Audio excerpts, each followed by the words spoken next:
Now let's take a look at the different types of the adaptive immune system. The first one is this particular one shown here, which is the cellular immune response, also known as the cell-mediated response or cell-mediated immunity. And we really are looking at T cells in this situation. So you have T cells that end up going in and destroying virus-infected cells or cancer cells. There are two different types of T cells that are going to be helping out with this whole situation. The first one being the helper T cell or T helper cell.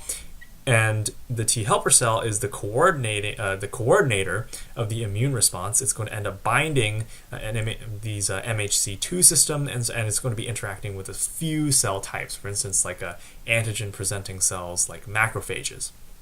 We also have the cytotoxic T cell, which is going to end up killing infected cells. So the cytotoxic T cell is the one that shoots out those porphyrins and end up destroying those infected cells, whether they're cancer cells or whether they are viral infected cells. And the cytotoxic T cells, also known as killer T cells or T killer cells, can bind MHC1 and not MHC2. So thing that separates cytotoxic T cells or T killer cells from helper T cells is it binds MHC1 rather than MHC2. But it's really cool because it can really just go ahead and interact with any type of cell within your body if it's infected. Okay, so that's really cool. But let's take a look at the actual steps. So the first step is activation.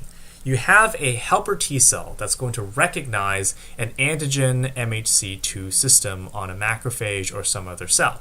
So let's say you have a cell that's infected and it's presenting MHC2 in the case of a macrophage or a dendritic cell, and the T helper cell is going to bind to it.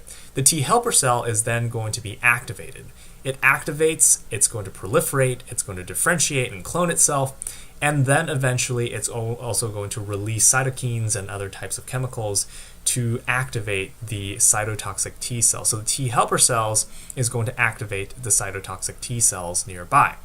Once those cytotoxic T cells are activated, we can go into the effector phase, where the cytotoxic T cell, aka the killer T cell, is going to recognize the antigen MHC, in this case MHC1 system, there you go, the antigen MHC1 system on an infected cell, and that T cell, that cytotoxic T cell, is going to bind to it and release a porphyrin which lyses the cell. So we're really going to be looking at systems that involve destruction. So we have an activated T cell. Remember, the T helper cells are going to activate and proliferate.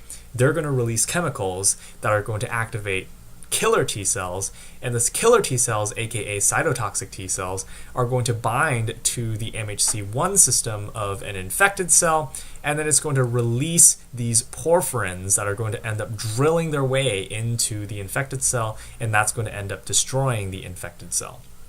So that's really cool because, now you're going to destroy that infected cell, and now that infected cell is gone.